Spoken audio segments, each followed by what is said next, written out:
I do have a strong perspective that dads matter, and particularly dads matter in the lives of sons.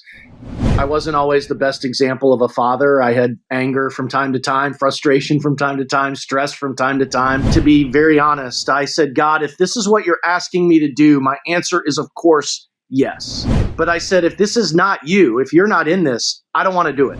Is that I just firmly believe God puts people in your path and in your life for very specific reasons. I mean, I could go all the way back to, when I was young, my parents were divorced. I think I was in 7th grade, and dad disappeared, right? So he was out for a big chunk of my formative years as a male. And I don't want to come off as toxic masculine or anything like that, but I do have a strong perspective that dads matter, and particularly dads matter in the lives of sons and the development of future men. And, that there's probably a little void in me even today, Matt, from that experience. And then there was another sort of round of trauma that I went through shortly thereafter. And so the biggest learning that I have from that you could carry forward to college, my professional experience, corporate America, private equity, now doing nonprofit work for the last almost 8 years, is that I just firmly believe God puts people in your path and in your life for a very specific reasons. And I can go back to my friends in high school that kind of walked with me. I was frankly just with a few of them at the Georgia-Kentucky game back in Louisville, Kentucky, or Lexington, Kentucky a few weeks ago, speaking of UGA football. And, the people that are now on my staff today at Giving Company, helping us navigate this crazy world of Christian media and running a nonprofit when our competitors are all for profit, everything in between. I just have a conviction that God shows up in lots of ways, but for me, predominantly, it has been the people that he has put in my life, including my wife of almost 30 years now. I wasn't always the best example of a father. I had anger from time to time, frustration from time to time, stress from time to time. But there's just something about, I think, having an older male as a man that you can learn from and dialogue with and relate to. And, Drew and I probably have our best times on the golf course or on the fly fishing stream, just doing our thing, but hanging together, being together, and sort of letting the conversation flow naturally. And then for me, if I were to dial back the clock where we started, like I said, I just feel like there's been a little void in my soul and look, my mom is amazing. She's 83 years old, incredibly healthy. She stepped up. I was the youngest of 3. I only have older sisters. So I literally was with women from the time I was 12 for, the next round of life, which included middle school and high school and early college, which is tough times for men, probably tough times for people, period. Yeah. Mom did an incredible job, taking care of me and shepherding me. But I just feel like there was a void in really important times where you're getting older as a boy. I become a teenager. I learn to drive. I'm looking at colleges, deciding what to study, all those decisions. There's just, it felt a little bit on my own, if you will, in a time when I think a dad would have been helpful in filling that gap. To be very honest, I said, God, if this is what you're asking me to do, my answer is, of course, yes. But I said, if this is not you, if you're not in this, I don't want to do it.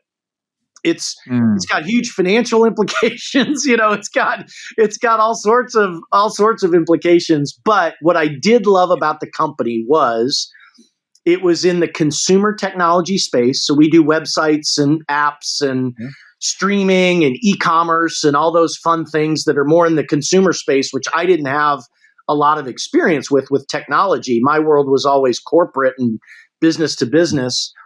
Mm-hmm. But the giving aspect of the mission was brought on early by the board. And they really wanted giving of money for the causes of the marginalized and the ignored and the underserved around the world to be a part of the business model. And it just so happens that personally, my wife and I had been involved with World Vision for many years already. And so I kind of was like, wow, what would it look like to combine work with, like you said, service and giving? And so I said, you know what, God, I guess you're asking me to do this. And there was a little side benefit that my family really did need me a little bit closer to home as well. So I do have to say, hey, there were definitely some very personal realities that I was dealing with that maybe God was saving me from as well. So that's how it went down. And it's been the last 8 years, and I love the work and I love the team and I love our partners. And it's like I told you, it's a really great job. This side of heaven, none of us know, right? Like we really don't know. It seemed like an interesting time when I was presented with the opportunity. I wasn't aware of, the challenges that my job and my commute was creating for the family. There were significant financial benefits of being in private equity that, look, these are real things, right? I mean, my employees, our employees at Giving Company, they're thinking about career progression and salary and, all these things that are real things. And you have to juggle all these things and make the best decision that you can. I will say that my daughter and I, when she was a senior in high school, she got the opportunity, the seniors could have lunch off campus. And so every Thursday was our work from home day. We had a work from home day way before COVID. Like we were ahead of our time at Giving Company. We had a work from home day on Thursday. And so on Thursdays, I would go have lunch with my daughter every week. And she was a senior in high school. And it's going to be tough for me to get out. But we're having lunch one day, and she said, Dad, I hope you know how much this means to Drew and I that you decided to be home. And, my kids are teenagers, right? So I'm like, do they even care that, do they even care that I'm around? Like maybe it would be better for them if I was commuting more, because they would have more freedom and they would have less imposition on test scores and doing their homework and what time are they going to be home at night and all those things. But my daughter's super intuitive and really deep as a person. And she said, look, this is just incredibly meaningful to us. So anyway, that was a good reinforcement early on. The work is hard. I think this is the other thing that I've learned. I'm going to go on a bit of a tangent for a minute, but I was having a conversation with Mike Bowles, my dear friend Mike Bowles. He works for Back to Back Ministries earlier this week.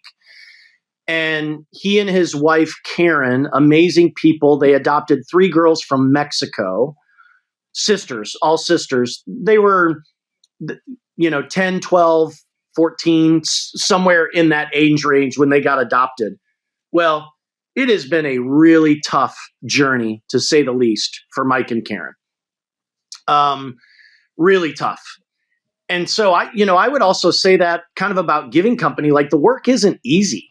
It's really hard. We're in technology, which changes all the time. Apple and Facebook and Google change their algorithms all the time. They fight with each other, which puts the consumer in the crosshairs, which is never good. As I mentioned earlier, we're a nonprofit competing with really well capitalized for-profit competitors. Like it's hard work. And, our employees are wanting to be fulfilled and they're wanting to make good money and they're wanting to provide for their families. And yet all of them have leaned into the mission of Giving Company. And so, to all your listeners, eternal optimism is the right phrase, because doing what God wants you to do, asks you to do, living in his will doesn't mean it's all rosy. And it doesn't mean it's not hard. And it doesn't mean you're not going to wrestle with what is your destiny this side of heaven. Those are all really tough questions. And after 8 years, Matt, I still wrestle with some of those. But the reality is I love the work. And at least for some period of time, my kids recognized that there was a bit of sacrifice there as well.